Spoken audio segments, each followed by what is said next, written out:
una carta.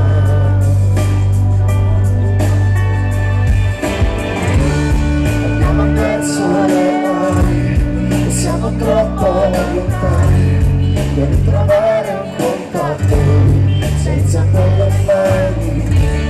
Ma se i tuoi occhi sono specchio dei miei, allora prova a pensare.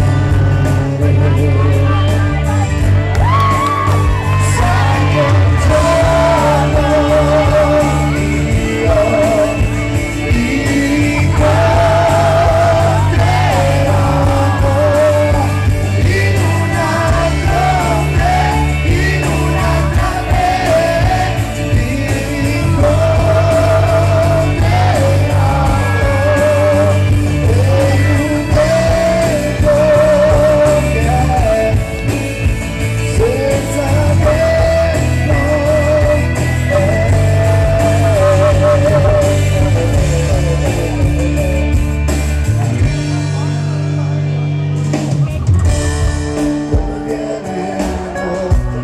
in un'altra sui tempi,